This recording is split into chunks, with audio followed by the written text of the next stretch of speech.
It's time to take command with former NFL tight end Logan Paulsen and former Commanders beat reporter Craig Hoffman. What's up? What's happening? Welcome in. It's the Take Command podcast. Craig Hoffman here, Logan Paulsen there. For those that are watching on YouTube, we have different heres and theirs this week, Logan. You're at your in-laws. I'm in a random hotel in Indianapolis, Indiana. Yeah, what are you doing? You're on a little road trip or what? Yeah, not road trip. We definitely flew. Took the nice little hour flight that we're all too familiar with from the NFL Combine that we do every year. But no, I'm here in Indy because my in-laws live in Ohio, and they're going to come up and meet us here because the Las Vegas Aces are in town to play the Indiana Fever twice in 3 days. So we were at the game last night, and our great friend Alicia Clark plays for the Aces. So we got a chance to go to the game, see her and the Aces take on Caitlin Clark and the Fever. Doing that again on Friday, and we get to see my niece and my brother and sister-in-law, my mother-in-law. They're all coming here to Indy from Ohio. So nice little chance to see some hoops, get the family together, and have a weekend where I do a week where I do a radio show and all my podcasts from a hotel room in Indy instead of my studio at home, because that's a thing that I clearly want to do. No, yeah, it sounds like a good time though. Yeah, should be a lot of fun. You're just dealing with construction in your house. Yeah, just construction, just the normal stuff. So we're just navigating that, trying to stay out of people's way. Yeah, so. And while we enjoy the occasional gnat sound of a dog bark or something in the podcast, the banging of construction not as conducive to quality listening. Correct. Yeah. That's exactly right. Yeah. Speaking of construction, Northwest Field, some new signage, that's for sure. But it is the home opener this weekend. We will dive into it all. We'll get to the X's and O's in just a few minutes. How can the Commanders' defense bounce back against a Giants offense that I do think is potent, Logan, after watching a little bit of the tape. The execution, that was lacking. But we'll get into all of that. And then, of course, how can Jaden Daniels and company deal with Dexter Lawrence and a talented front on that Giants defense? But it is the home opener, and I do wonder what the atmosphere in the stadium is going to be. My guess, Logan, is it's going to be pretty exciting. I do think that there's probably a little bit of edge off after just how bad they lost in Tampa and specifically giving up that 37 defensively. But it's the first game of the Jaden Daniels era, and I would expect in year 2 of the Josh Harris era, but really kind of almost last year 0, I would expect the fans to, I would expect this to be one of the most partisan burgundy and gold crowds that we've seen at Northwest / FedEx in a long time. And I'm pretty excited to see the atmosphere and also, what they did to the stadium, which I know you got a preview of for the preseason game when you were there. Yeah, no, I think it's going to be a really exciting opportunity. I think, you're probably right. It's probably not quite as exciting as if they had beaten Tampa Bay, but I don't know, man. I hope fans come out. I hope they're really supportive of the team because I think this is a great opportunity. We're going to talk about this in the preview, for them to get kind of back on track. And, you mentioned the offense. There's some stuff defensively I think they can take advantage of. But, I think fans should come out and check out the new stadium. I don't really walk the stadium as much, but I did a fantasy football fan event there. They've redone all the suites. They have a little section right before you walk into the stadium now that used to be kind of just storage, and now it's a little nightclub area. And they've redone all the signage. They've definitely invested some money in there, and it looks, I think, significantly better. I think the fan experience is significantly better. I was talking to Fred about how the food prices had gone down. I don't buy food there on game day because I'm doing other stuff, but Fred seemed pretty adamant that it was cheaper and everything was better. So I would trust Fred because he's the mayor of, now what is it? Northwest Field. Yeah. Have you ever been to a game with Fred? He just walks, every single person knows Fred. He's kissing babies. He's giving hugs. So if anybody's talking about how nice the new stadium is, it's definitely Fred, and I would trust him on that. So I think definitely come out, support the team. I think people forget. Again, we talked about this on the last show. It is a rebuild, but I think there's things to be excited about. There's young players to watch. There's new offense, new defense, and you're going to see this team grow a lot over these next 4 weeks probably. So I think to see the stages of it, and hopefully they win a couple games on the way, I think it's going to be very exciting. Yeah, for sure. I think, on the infrastructure front, if you will, they said they've worked on the ingress, egress, getting in and out of the stadium. So hopefully it's a lot easier just to get to the game and then get home afterwards, and I'm kind of curious to see how that goes. We don't really experience that necessarily either because we get there so early and wind up leaving so much later. By the way, our post-game stream will be whenever we are ready to do it on Sunday after our other post-game responsibilities. So Logan and I, unless Logan's going to shake his head no and say, no, we're not doing that. What are you talking about? We're going to be live at the stadium like we did last year. So that sounds good to me. Because then we're done, and then we get to go home, Logan, and we get to see our families, and they can be like, hey, okay, your football day is over. So we're going to do that on Sunday, which obviously gets us out of the stadium a lot later than most of the fans, but like, used to be sometimes we'd do that post-game stream and there'd still be traffic getting out of the lots, and hopefully that is long gone. People can get out, or if there are people in the lots, it's because they're hanging out afterwards celebrating a Commanders win. And so I'm definitely curious to see, because they put, I want to say it was like $70 million into the stadium. I know there was like one $40 million investment when they first got there, and then I think they put another like $30 million or so in it throughout the last year and through this offseason. So I'm excited to see how that entire fan experience has changed, and definitely excited to see the electricity of the fan base with Jaden Daniels. And I think getting out to a hot start would be great because at the end of the day, like if you get out to a bad start and there's just kind of this sense of dread. I guess what I'm trying to say, Logan, is last week felt really familiar in a lot of ways. I think we have faith that it's not going to be the same old whatever version of this team has been in the long term, that the people here now are more equipped to fix some of the issues that happened on the field. But from a fan standpoint, like especially in the emotions of the moment, you just don't want it to feel the same. You don't want to feel like, oh, more coverage bust. Oh, we can't do this. Oh, our young quarterback is running for his life. Like, you just don't want to feel that. So I'm really hoping they can come out and get off to a good, crisp start, because I think that will affect the atmosphere in the stadium. And far better than me as a guy who played 10 years, what that home crowd advantage can do. Yeah, I'm 100%. I mean, I think I hope for the same thing is basically what I'm going to say. I think, and there's a lot of reason to think, like when you watch the film, someone asked me this, I think it was Kevin Sheehan, I did his podcast this week, and he was just saying, like it kind of feels very similar to last year. And I kind of, to my eye, it was like, no, when you watch the film, it's different. And there's like a precipice here. There's like, a couple of mental mistakes here, a couple finishes there. And we're talking about a very different defense specifically. And offensively, there's a couple throws here, a couple blocks here, and all of a sudden it's very different. And I know we've been saying stuff like that about this team for a long time, but there's a urgency, a speed, a competitiveness on the field, an energy, let's say, that hasn't been there. And so when I see that, I'm very encouraged. I'm kind of like, okay, like we're not there yet, but it's right around the corner. It's like kind of they're laying the right foundation. So when it all kind of clicks and comes together, I think they're going to be in a really good spot. So I think, if you're a fan, I think I understand why there's some pessimism, and I understand why there's this kind of doom and gloom and this cascade of like negative emotions. But remember, everything is different. Like I was doing an interview with Dan the other day, and I said, like Daniel Jones, man, he really has been getting after this team for a long time. And he's like, I can't speak on the past. Like what I'm going to speak on is what's happening now. And I think like that's a good mindset for me to have too. Like it's for fans and us and the coaches and the players, like this is not the same. As much as it feels the same, it's not the same. And the energy is different, the vibe's different, the investment in the team is different. And so just remind yourself of that. This is not Ron Rivera. This is not Jay Gruden. This is not Mike Shanahan. This is a totally different thing from the top down. And as a result, I think the product on the field will be different at some point this year. We've talked a little bit about how there's some limitations in terms of roster talent.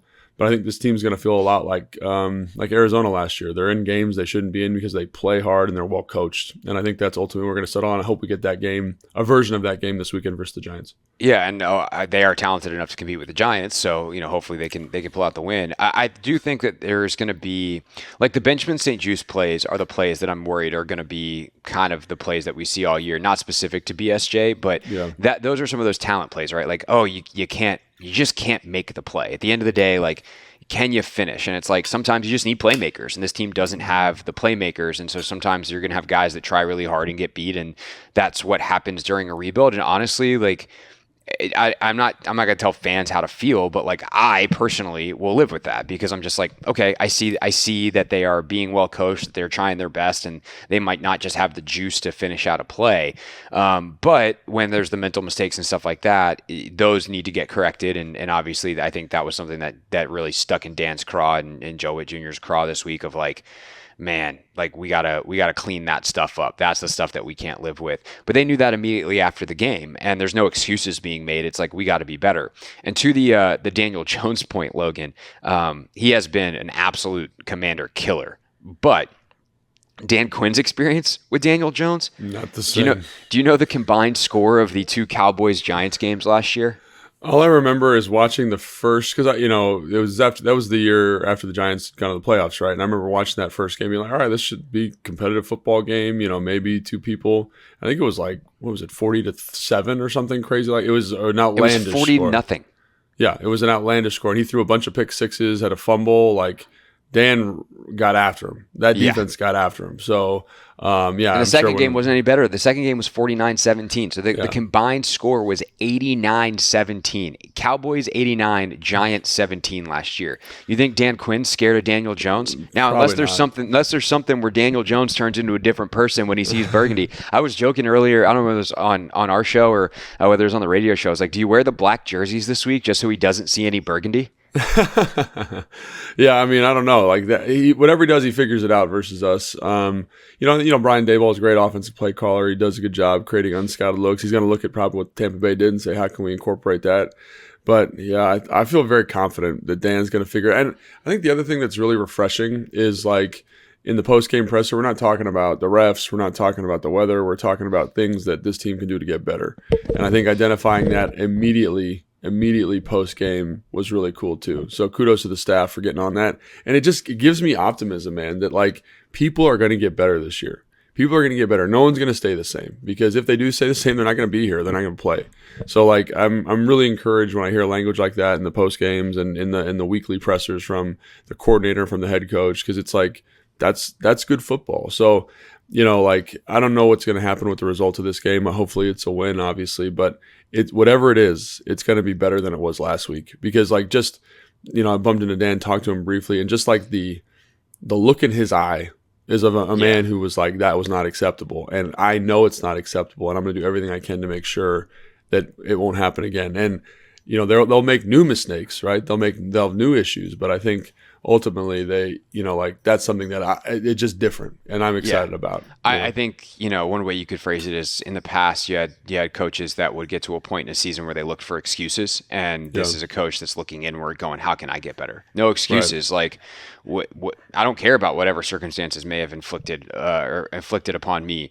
I want to figure out what I can do. And he talked about that specifically on the defense, which we're going to flip to here in a second. But like, he's like, the first thing we do is we don't even look at the players. We look at the calls. Like, did we do a good enough job as a staff? And then we get to the players and like what they could have done to execute better. So it is a full comprehensive look. Cool. And of course, like, I don't think that Ron Rivera didn't do that, but does he do it with the intensity and intentionality? Like, it's one thing. It's like when someone gets in trouble and they hire a law firm, and it's like, our law firm investigated. It's like, we know what you're being paid to find, which is nothing.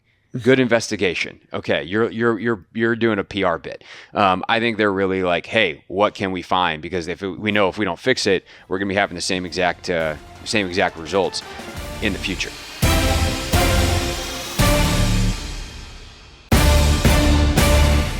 So let's actually start, Logan, with the Commanders' defense. Let's start off, because we were just talking about Daniel Jones and Brian Daboll and what they have posed to this team in the past, why they've struggled with Dan's defense in the past. Watching them on tape against Minnesota, like, you see some of the explosive qualities. You see Daboll and Kafka, I think, and some of the really good designs. And then you see a quarterback in Daniel Jones who can't put the ball where he needs to on a lot of occasions. What do you like? Why are you so confident in Dan's ability to get this right, and Joe's ability to get this right against Daboll, Kafka, and this Giants offense? Well, I do think that there are some, there are some limitations to the offense, the Giants offense, and the limitation, I think, starts with the quarterback. You know what I mean? I think, like, when you look at him, he's a guy that is, is struggling at times to see the field, and sometimes I think he's like hunting for big plays. He's just not playing, the best version of Daniel Jones football. I'm not saying he's a top 10 quarterback, but he's definitely not playing in that top 20 range where he gets to every once in a while and looks like a ball player. So I think that's the major limitation for me. Like there's times obviously like where, I think Minnesota did a great job of defending concept and like getting under stuff and making him hold the football and giving them different looks, and all that stuff's great. But ultimately I think like when you look at the version of the offense that he had when he was in Buffalo with, what's his name? Josh Allen. Like they were able to do more stuff. And I think like that's ultimately what you come back to is like the scheme can be as good as you want it to be, but if you're lacking in execution, it's never going to take off the way you want it to take off. So I think that's to me the main issue, because I think we've seen Kafka do some really good stuff. We've seen Dayball, be like very, very smart football minds, but right now the execution is just not where it needs to be. And I think right now it felt like when I watched the film, and again, it's week 1, so, keep that in mind when we're talking about this. It felt like they were still looking for an offensive identity, so to speak. They were looking for something that they could hang their hat on. Like certain teams, like you watch them, it's like, this is who we are. Like Minnesota is a great example. It's like, we're going to find a way to get the ball to JJ and make sure that that he's maximized in this offense, right? And we've got enough other playmakers to kind of distribute the football effectively, but how do we maximize his opportunities and his touches? And I feel like there wasn't that in this game, right? They're like, oh, let's run a quarterback run, and like this is what we're going to hang our hat on, and those weren't overly effective, and let's get Malik Neighbors involved, but you couldn't get open down the field partially because there was protection issues. Like they just didn't have that thing yet. Like when you watch Cliff's offense, even there's a very clear offensive perspective. Like this is who we want to be. And again, I think that's going to change and grow as we go through the season. But I feel like in watching the Giants versus Minnesota, they just had nothing that was like, this is who we are. And I'm not saying they can't find that versus the Commanders in week 2, but in the first opening game, it was like last year, for example, when you watch the Giants, it was like, we're going to boot out of the pocket. We're going to find ways to get Daniel Jones on the move. We're going to change the launch angle. We're going to do all this stuff. There wasn't even that, you know what I mean? There wasn't even that kind of underlying thought in the offense. And a little bit of that is just they couldn't get on rhythm and they couldn't execute enough to kind of, I think, flesh out an offensive identity. Yeah, it seems like they wanted to attack some of those intermediate areas of the field too, and like let's have Malik Neighbors run out and hook up at 20 yards and see if we can get big chunk plays that way. Last year they had good success deep against the Commanders and in some other games because Tyrod, he's a willing deep thrower. And once he was in there, that was a big part of what they did. And it's like Tyrod's going to, if he gets the matchup, he's going to throw it. And you see some like really good route concepts and you can kind of watch guys be like, oh, that guy's about to pop open. Yep. And there it is. But sometimes you're like, oh, this is working. Why isn't the ball out yet? And an extra half beat from Daniel Jones means that an underneath defender can come and get a hand on it. There's a ton of tip balls. There's also like, him throwing on the wrong shoulder and you wonder, is that him being totally inaccurate or is that he's a tick late and thus, the receivers kept moving? Is the receiver not running the route with the precision it needs to? But whatever it is, like it's resulting in incompletions and it's at times good concept being wasted, but it does feel very patched together in a way that when you flip the tape and you're like, all right, let me watch the Giants defense against this Minnesota offense, there is a flow to Kevin O'Connell's play calling and intentionality with it that just, I don't like. At the end of the day, you're just watching play after play after play when you're watching tape, but there is still just a feel to it that it just feels cohesive. You're like, oh, the ball is here. Now it's here. There's some deep, there's some shallow, there's some left, there's some right. And there is just a great variety to it that makes you, if you're defensively, you're on your toes because every blade of grass is available. And, for the Giants, there just isn't that cohesion offensively. And it does feel, like I said, patched together in a way where it's like, we know we're supposed to get Malik Neighbors the ball. Okay, let's get him a touch. And by the way, that's better than not getting Malik Neighbors the ball. Right. So they do a good job at times of scheming stuff up where he's the primary, or even they got him a couple of screens in this game to be like, we got to make sure that our horse gets the ball, but it is not necessarily within the flow of an offense. It's like if you were just in basketball, be like, all right, hey, we run this motion offense, but every once in a while we got to get our big guy a post up. And it's like, all right, how do we make that happen within our identity? And it didn't seem like week 1 against a Minnesota defense that's not exactly a world beater group that they had that.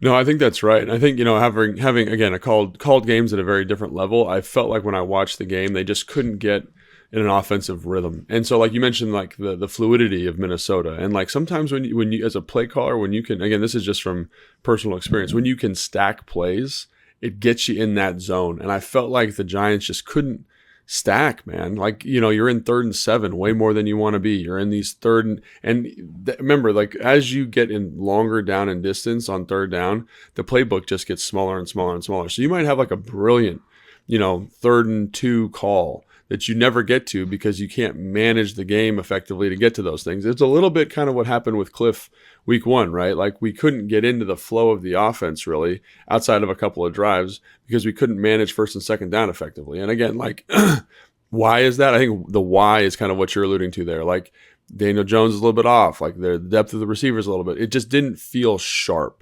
And I think that lack of sharpness, like it's like which came first, the lack of sharpness or the lack of offensive cohesion, like the lack of offensive consistency and fluidity. Like are they like which is one causing the other? And probably so, but they definitely have a causation amongst each other, right? So like when we can't execute our offense, we're going to look like poop a little bit, you know what I'm saying? And like when we look like poop, we can't stay on rhythm with our stuff. So I think that's kind of what I'm looking at with the off. And again, it's week 1. It might have been a bad outing. Like they might have been dicing up in training camp and looking like a bunch of ballers. Like I have no idea, but that's not what it looked like on film. And again, I'm a really staunch believer that week 1 is the biggest overreaction maybe in all of sports. Like, because you're going to get teams that look bad that figure it out and teams that look great that fall apart. And so, again, like I said, maybe the Giants have all this stuff figured out, just off week for Daniel Jones, and it really showed up. I don't know. But that's something that, again, like when fans are like, we're going to kill the Giants or whatever we're going to do, it's like that's an NFL football team. Brian Daboll is a smart guy. Mike Kafka is a smart guy. They're going to have some type, like they're going to have an unscouted look, a different offensive wrinkle this week. And we saw last week how our defense struggled with unscouted looks. And so can we adjust in game with a bunch of young guys to make that happen? So I just think there's layers to this thing. And it, explaining why an offense is bad is not always the easiest thing to do, but it didn't look right, I will say, in week 1 for the Giants.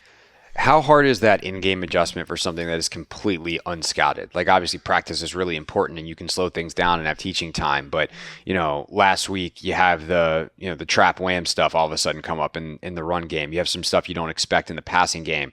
How hard is it not only to be like, hey, this is how we want to attack that, but implement it into the game plan, if you will, right? Because like if for the trap wham stuff, right, it's designed to take advantage of really aggressive vertical defensive tackles. And if your whole plan is to be that, and now all of a sudden you're telling your guys, hey, we need to watch out for that because they're trying to take advantage of it. It's one thing to be like technique wise, I need you to get your hands here. I need you to check this with your eyes.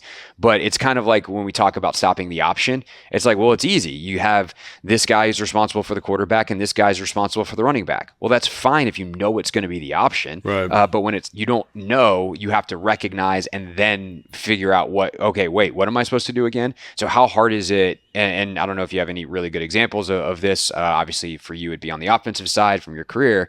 But how hard is that to implement in game?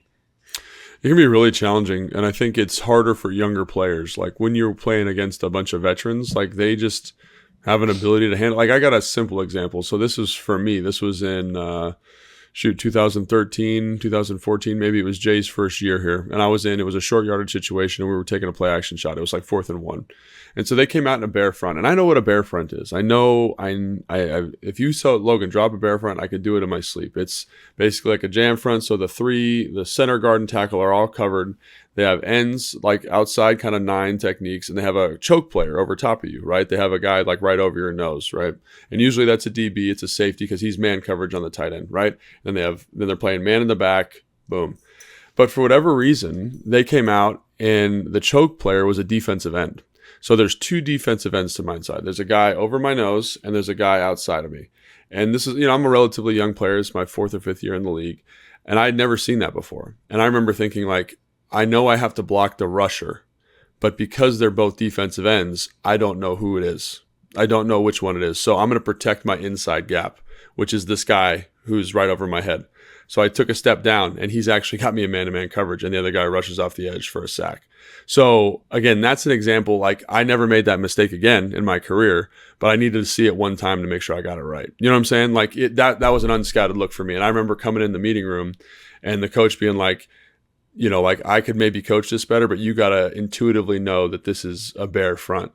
And I was kind of like, in retrospect, looking back, I'm like, is that really fair? Because we never discussed this. I've never seen this, right? And again, like, that's kind of a tough look, because it's like, you know, you got your 8 boxes on the screen, you know, when you're doing your install, and there's one box for that specific thing. And, you know, the other ones are all related to stuff you see 40 times in a game, right? And so I missed it, but I never missed it again. And so I think that's the challenge of unscouted looks with inexperienced players. Because again, if I saw that in year 8 or 9, yeah, I know this is a bare front, I'm going to block out because that's the rusher, this is the man guy. But it took me making a mistake to make that correction. So I think with young players specifically, it can be really, really challenging because you've never seen it before. So you're kind of making these in-game assessments. Like another simple one is, like, we were running a power in 2012, and they lined up in a different front. And so I know I have to block the end by rule, but he's a 9 technique. So technically he was the Sam in this look. So I blocked out.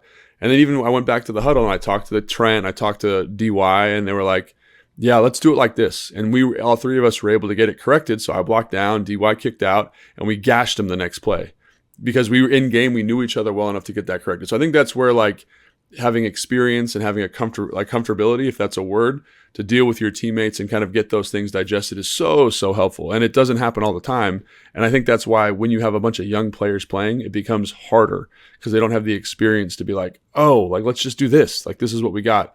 I got to go to the sideline first. Coach has got to get it corrected. But that might be after a touchdown if we're not careful, if that makes sense. Right, totally. And I was going to say, it's one thing when that stuff happens up front, right? Do John Allen and Daron Payne talk to each other and be like, hey, we can get this figured out. Right. And also Bobby Wagner prevented it from being a touchdown because he made it only, like, it was bad. It was a 10-yard game, but Wagner or, you know, whoever, Quan came down and made a tackle. When it's Sainer Still and Quan and Jalen McMillan leaks up the sideline because they both go to the same dude into man-to-man coverage where 2 guys come together, and their pick and roll coverage is bad, if you will.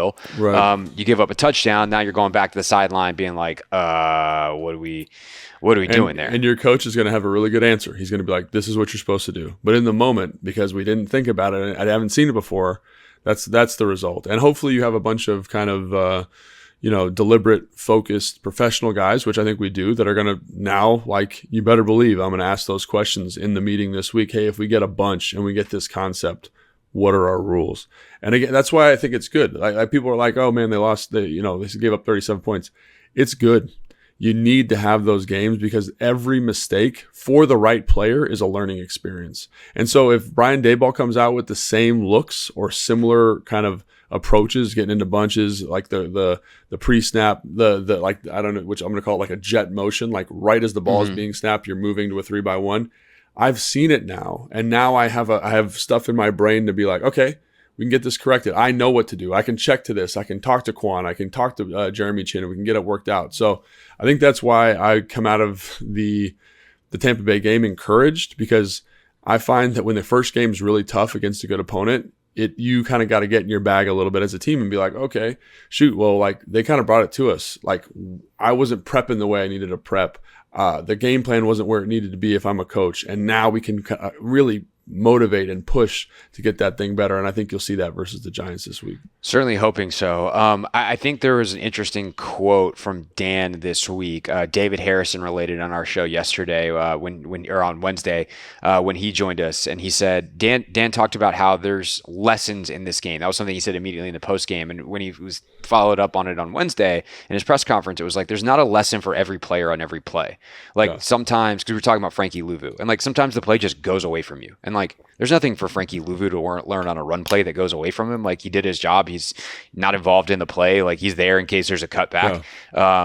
Okay, cool. But there's other plays where there are lessons for Frankie Louvu, and he's involved in the action, or obviously plenty of other plays on a play where Frankie Louvu doesn't have a lesson. Mike Sanders still does, or whatever. Right. And so, do you 100%. take your lessons from your reps that you need, and how quickly can you apply them? Like, that is what it means to be a professional in the NFL, and we'll see if they can do that this week. And I'm so glad you brought that up, Yeah. because it's also like, if I'm a really good pro, I'm learning a lesson from Sanderson's lesson.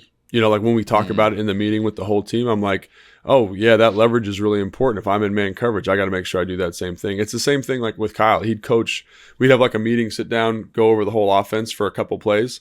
And he'd be like, hey, what's the split here for the receiver? And it's like, oh, it's +2. It's like, oh shoot, well, I had that rep last week in practice and I wasn't +2, but I got to make sure I'm locked in on that this week. You know what I'm saying? It's good because you learn the defense more. You learn the soft spots of the defense or the offense, and it just makes you better. So I think, again, I think it doesn't feel good, but I think it is helpful for learning new stuff for sure. All right, before we head over to the Commanders' offense, anything specifically we want to point out with the personnel on the Giants' offense? We haven't really talked about their O-line yet at all. What opportunities may exist there, let's say. But if you're scouting the Giants' offense beyond the stuff that we've talked about and some of their struggles, like how are you setting it up in the meeting this week if you're Joe Witt? Yeah, so I think the thing is their O-line is significantly improved. They invested a lot of money at guard. I think those guys still got to show me something, but Illuminor, the right tackle, is significantly better than Neal was. Like, he's a good football player. Obviously, Andrews on the other side, what's his Andrew first name? Thomas, yeah. Andrew Thomas, yeah. On the other side is, probably the best player on their offense. So their two tackles are pretty consistent, like good football players, physical in the run game. They understand the line and pass pro. So I know they gave up 5 sacks, but to me, 3 of those are on, Daniel Jones just holding the ball too long, right? And I think offensively they have some really interesting skill pieces.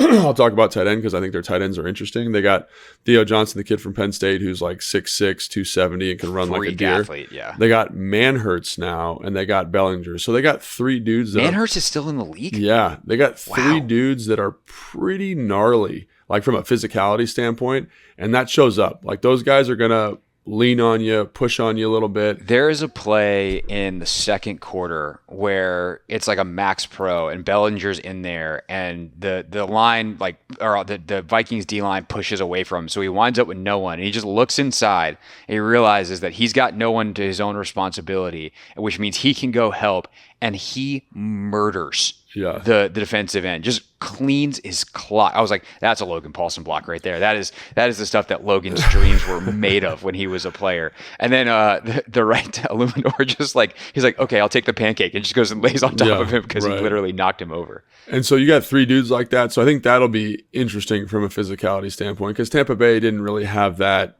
They have a guy like that. You know what I mean? Like, they were physical in the O-line, but like to have 3 dudes that you can get in 13 personnel, and I could see them maybe if they're not happy with Daniel Jones, like getting in 22 personnel and one of those guys plays fullback, getting in 13 where one's on the line, and like trying to be physical up front, because like I think those guys are all pretty gosh darn good football players.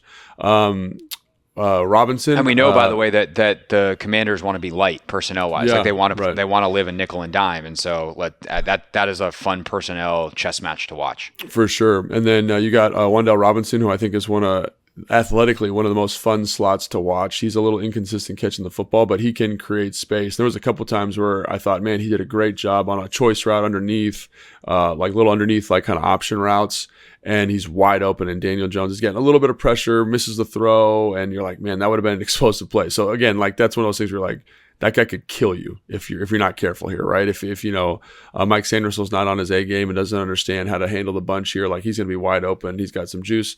I mean, League Neighbors, I think, has the ability to be something special, but they just didn't seem to be quite on the same page, right? It's the protection, it's the looks, like the coverages that the Minnesota was playing, like, just kind of muddied up some of the play that I keep thinking of is they ran like what I would call a dragon concept, so a flat, a drag, and then a slant, and it's like supposed to be a super easy, like, get your quarterback on pace first kind of throw, and they're Minnesota's playing this odd front and the outside linebackers are up. You think they're going to rush, and so the slant's going to be there, and then the dude just drops out first play of the game, like, kind of totally unexpected. Danny Jones has to hold the football. It ends up being like a sack, or he has to go through his whole progression, gets to the back falls down. It's a -5. You know what I'm saying? Like that's kind of what their offense felt like. They just couldn't get it going. But I do think they have pieces, and I think they're much improved offensively from last year. I think, again, this is kind of lazy analysis, but I think this is what ultimately relies on. It's like, how efficient can Daniel Jones be, and how can they maximize him? They tried to run the ball a lot with him. I'm not sure that's where he's at his best. When you run it with him, 8 to 10 times, I think you want to get him on the move with keepers and stuff. So I'd expect that this week. But I do think they're not the Giants from last year offensively. Let's just say that. They present more challenges because they're a little bit faster. They're a little more physical. They're a little bit more buttoned up front. Yeah, no, that offensive line, I mean, it couldn't have been worse than what it was last year. And this year, they definitely, you see some of the investment already starting to pay off.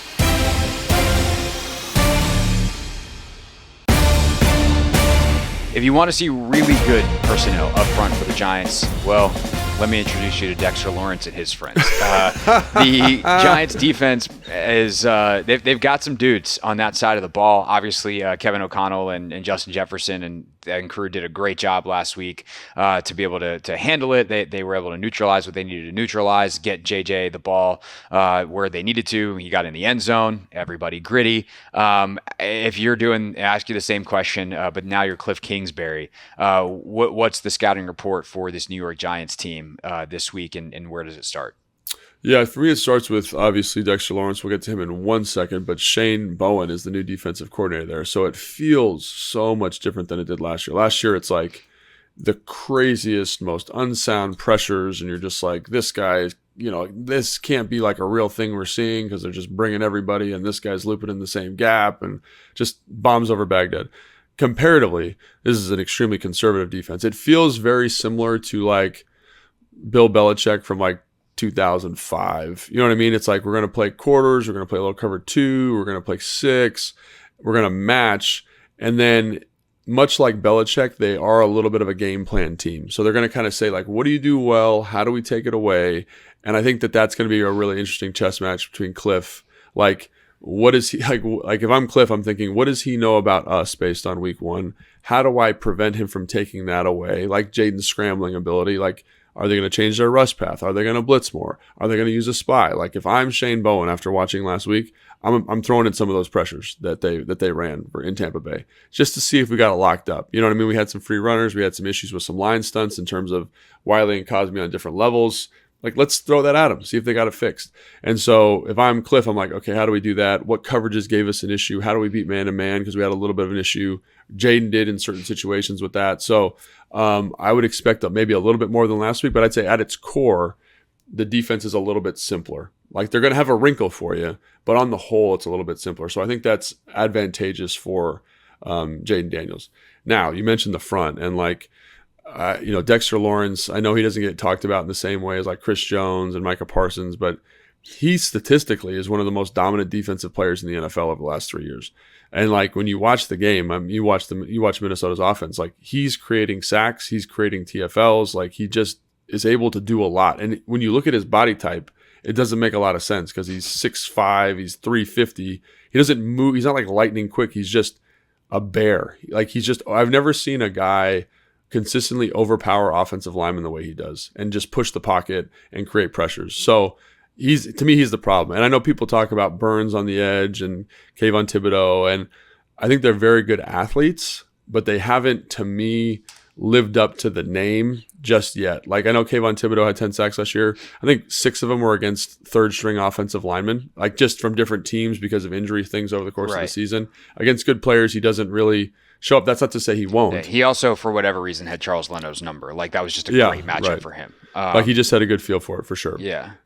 And then, obviously Burns, like, is this guy that has this great reputation because LA was going to trade 2 first-round picks for him a couple years ago. He's got athletic pass rush juice. It doesn't always kind of lead to production.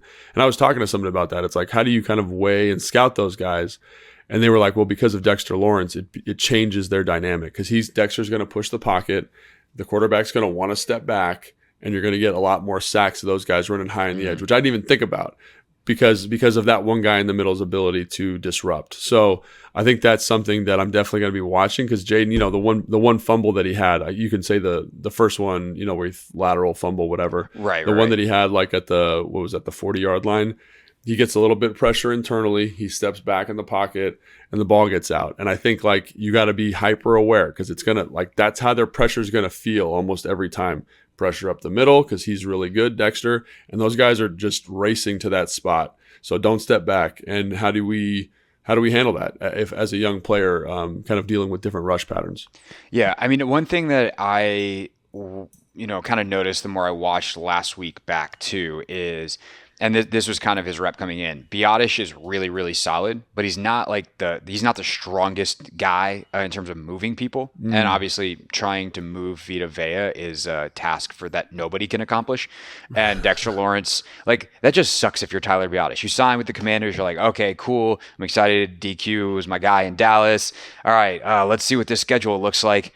Cool, weeks 1 and 2, I get Vita Vea and Dexter Lawrence. Yeah. What? Two of the best like pure noses in right. the NFL. You don't see many nose tackles, period. And then you get those two jokers back to back weeks 1 and 2. So what can Cliff and Bobby Johnson do to help Biotish out, not only in the pass rush situations, but also if one of the solutions is going to be to run the football, to make sure they can get the movement that they need up front, because Vea was able to kind of stunt some of that stuff last week just because he's so freaking big and hard to move. Well, we'll say the one thing that I thought Tyler Biotish had a pretty good game. I'm not saying, I agree that like that's a tough matchup, but it's not like he lost a ton. It's just like he's going to move people in a way later this year when it's not Vita Vea, in a way that he was not able to move Vita Vea because Vita Vea is an actual mountain of a man. Yeah, no, I agree with what you're saying. I think I just wanted to point out so fans aren't thinking that he's playing bad, but right. It's like what I would say the thing about Tampa Bay that's tough is they're always moving around. Like in the front, they're always stunting, and the Giants don't, at least in the first game. And again, they might be like, oh, that was really successful, let's stunt more, right? But at least based on what we saw week 1, they didn't stunt a lot. And so when you know kind of your landmarks and your targets, it's a little bit easier to overtake. And I will say this about Dexter Lawrence, the way he's playing the nose, like Vita Vea is a little bit more aggressive up the field, just a little bit. Dexter plays it pretty square, like he's like a true read player almost. And I think that, and it's surprising he's so effective as a pass rusher, because you'd be like, that shouldn't work. But because of that, he's not firing off the line of scrimmage. So usually that lets the center, especially a quick kind of not undersized center, but a quicker center like Biotish, get the snap off and get into him before he can really get going. So there's times, like, even though again Dexter Lawrence is one of the better defensive players in the NFL, where guys can sink double teams on him really well. They're not creating this great vertical movement, but they can sink the double team and at least get him off the spot in a way that you're not going to see with Vita Vea, because Vita Vea is going to stunt from the nose to the opposite A. He's going to stunt from the shade to the B. And he just, because of that movement, it makes it harder to really sink those doubles. So I think this matchup generally favors, but that type of stuff, those little details, also favor the Commanders as opposed to week 1, which was pretty tough. Obviously, the weakest point, relatively speaking, of the Giants' defense is on the back end. How does Cliff take advantage of that, and what specific matchups do you like for Washington if they can get the protection and all the stuff up front? Right. Yeah, well, I think the thing when you look at the depth chart for the Giants, and when you watch him play, I think Banks is a good player, good athlete, good physicality, but he's young. Nabin from Minnesota, the guy they drafted from Minnesota, rookie. He's a rookie starting safety. Yeah. No, Nubin. Yeah, thank you. So in the other corner starts with an F, Flott, something like that. Yeah. He also a young player. So they have, again, some of the same issues the Commanders have. They have in the back end. So what I would do is I would be like, how do we test your rules? Like, how do we make sure you're lining up correctly to a bunch, to a motion? Like, what's happening there? And I think when you watch the Minnesota game, you were talking about how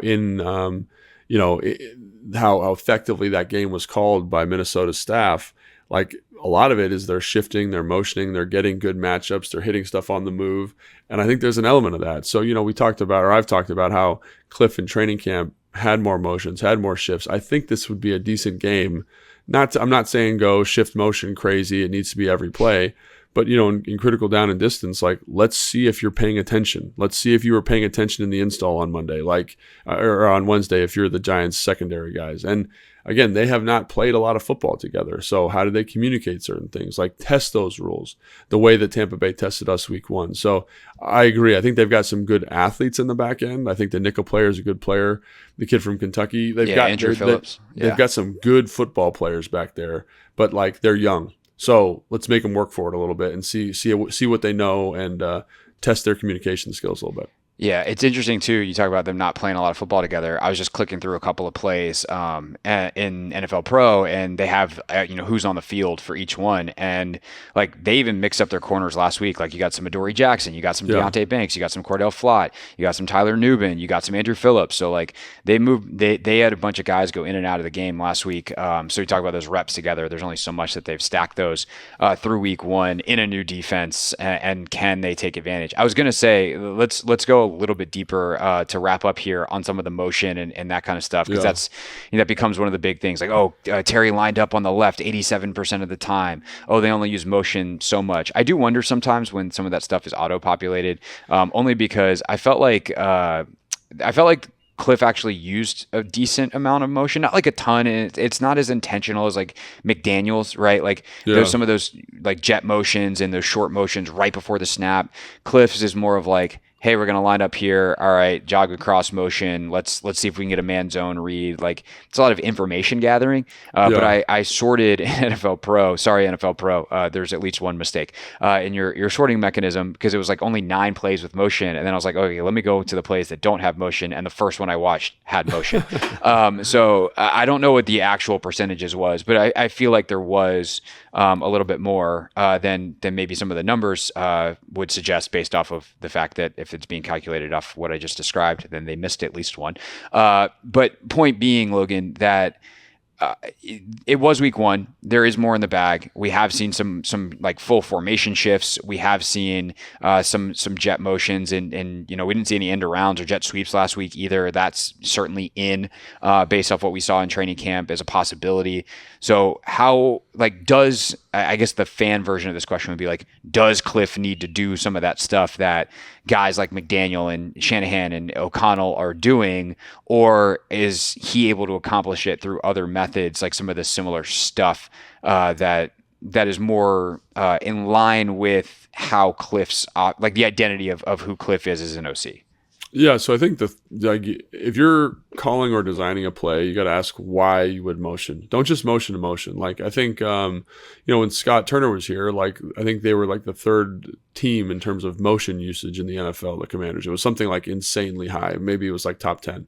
And everyone's like, that means it's a healthy offense. That's a sign of a good offense. But there wasn't that intentionality you were talking about, like with the motion. It was like, we're going to bring this guy back. And it's like, why are we doing it? Like, what's the point? So I don't want to motion to motion, because motion does create convoluted looks, or it can create a lot of convoluted looks in the secondary.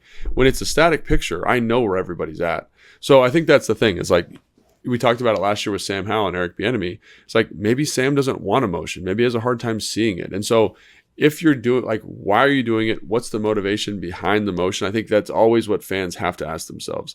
If it's just like when you watch Mike McDaniels, every motion is doing something, right? I'm going to motion out. You got to expand with me because you're backing up. That little out underneath is always there for you, right? Like, whatever it is. I think you can do stuff formationally that'll give you similar results to motion. I personally think motion is very effective. Again, my background is in this like West Coast Kyle Shanahan. We're going to move around, test you guys all the time, but you can do stuff formationally from a personnel standpoint to test them too, right? So for example, if we put a running back, a receiver, and a tight end in a bunch, who is in the bunch now? Who's in the coverage? If we're playing man coverage, I probably have a linebacker, a safety, and a corner. But if we cross release, then we cannot just play straight man on that, because we're going to get picks. So, like, now I've got a running back on a corner, I've got a receiver on a linebacker, and a tight end on a safety again, or however that works out. And that's an advantage for us offensively. So I think there needs to be enough variety, like tight bunches, full splits, motions and shifts, to keep the defense unsettled. Like, what you don't want is a settled defense. And there are multiple different ways to do that. Like, even getting in 4x1, like Cliff did a couple times in the game. Like that is not a conventional look, and you're going to have a lot of communication about where we need to go to like make sure we're matching that effectively, right? And not leaving this poor corner on the backside one-on-one. So I think there's a couple different things. Again, I think a little bit more motions probably in the future, maybe not this week, but definitely I'd say in the next 4 or 5 weeks, you'll see more motion from Cliff as Jaden Daniels gets more comfortable, as he gets a better feel for the defense. Because that's the other thing, is sometimes early in the season, you don't know what the defense's answer is versus motion. And you don't want to get them out of a good look because you're trying to motion, if that makes sense, right? Let's say you line up, you get what you want, and now we've motioned and ruined it. Yeah, or like we're motioning to the look we want, right? But they don't play it the same way, or it confuses the defender so bad that he's in the throwing window. You don't want that sometimes, right? Like it's not always advantageous. So I think as Cliff gets more comfortable with the responses to motion, as he gets more comfortable with what Jaden knows, I think that'll increase. But I think in the meantime, you'll see stuff like personnel-wise, bunch full width stuff, overloads pre-snap, that'll be probably a staple. And then as they get more comfortable, motion will probably sprinkle a little bit more. All right, that is our preview show for this week. Again, our next show will be from Northwest Field on Sunday night. I'll get it right eventually. Actually, I haven't really messed it up that much. It'll be from Northwest Field on Sunday night. That's the point. I mess it up every day. Well, now that I have to talk about it a little bit more because they're actually at home this week. There's probably a good chance that wasn't the last time that I messed it up. But yeah, we'll be there on Sunday. Logan, of course, will be on the sidelines for the radio broadcast. I'll be up in the press box, and then we will convene after I hit the post-game locker room for our post-game show. That'll be live on YouTube at the Team 980 at 106.7 The Fan and on my page at Craig Hoffman. And then it'll be in your podcast feed immediately after. We're not waiting for Monday morning anymore, so as long as you're subscribed to one of those places, you will get it as soon as we are done. And then we're back at it next week. Tuesday film, Thursday preview. Although, Logan, we have to wait a little bit extra for the game next week, as week 3 is Monday Night Football in Cincinnati. Yeah. So we'll see what we do with that, but the podcast schedule won't change. But just waiting. Sunday we'll just sit around and watch football all day. That'll be fun. Nice relaxing. Nice relaxing day of watching nothing but ball. And until then, everybody have a great weekend. Enjoy the game. Enjoy your anticipation, waiting for the game. And thanks for watching and listening to Take Command. Thanks for watching this clip of Take Command, which has a brand new home. That's right. You can watch on YouTube at the Team 980. You can also listen to full episodes in the free Odyssey app, which is now enabled with Apple CarPlay. So we'll just, follow you around.